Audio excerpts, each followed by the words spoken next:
Welcome to this new series of practice questions for the CWI Fundamentals Examination, also known as CWI Exam Part A. I will be discussing 5 random CWI Fundamentals questions and explaining the rationale of all the choices, even the wrong ones, so that when you take the exam, you will have the mindset and the right concepts equipped, giving you a high chance of passing the CWI exam. Without further ado, let's get started. In SMAW, an increase in arc length results in letter A, increased current, increased voltage. Letter B, decreased current, increased voltage. Letter C, increased heat input, decreased voltage. Letter D, decreased current, decreased voltage. Letter E, decreased current, increased heat input. This question can be best explained with a graph. As a welder increases its arc length, the resistance in the welding circuit also increases because of the larger gap between the electrode and the base metal. As seen here in the voltage current graph of SMAW, the increase in resistance caused a slight decrease in the current flow across the gap, in this case 10%. This decrease results in a significant increase in voltage, in this example 32% supplied by the power source, which limits the drop in current. So, from the choices below, the answer is letter B. Decreased current, increased voltage. Next question. Weld inspection report should always letter A, be completed in ink or typewritten and signed. Letter B, be done in pencil so mistakes can be erased. Letter C, be filled out only if the weld is rejected. Letter D, retyped by a clerk so that everything is readable. Letter E, include the welder's identification. Letter B is not advisable since temporary written reports are prone to ineligibility later on.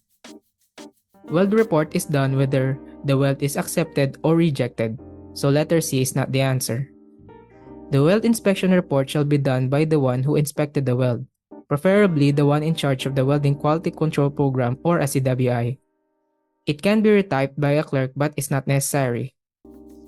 Since the question specifies always, this is not always the case.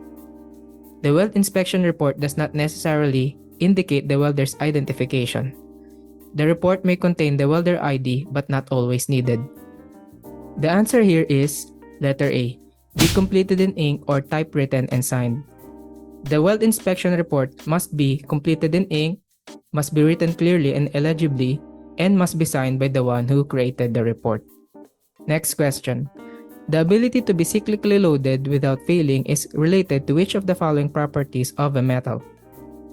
Letter A, hardness. Letter B, toughness. Letter C, tensile strength. Letter D, fatigue strength. Letter E, ductility. Hardness is the resistance of a material against deformation. Toughness is the ability of the material to absorb energy without fracture and can be measured through impact testing. Tensile strength is the maximum load a material can withstand before fracture. This is before the end of the stress strain curve as seen. Ductility is synonymous to toughness. It is the ability of a material to deform plastically in tension or shear without fracture. This leaves us to the answer, fatigue strength, which pertains to the resistance of a body against cyclic forces. Fatigue strength is the resistance of a material against the cyclical forces that normally occurs throughout the life cycle of a metal or a material. Next question. Which of the following is truly a volumetric test method? Letter A, RT. Letter B, UT. Letter C, VT. Letter D, MT. Letter E, PT.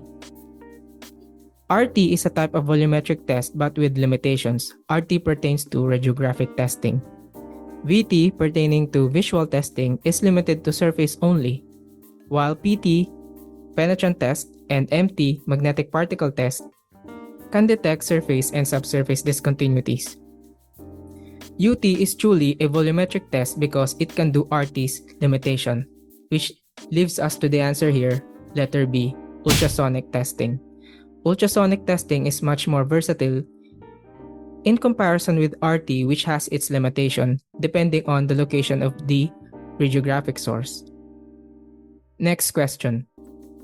Use of preheat will result in a faster cooling rate and wider heat affected zone, a faster cooling rate and narrower heat affected zone, a slower cooling rate and wider heat affected zone, a slower cooling rate and narrower heat affected zone.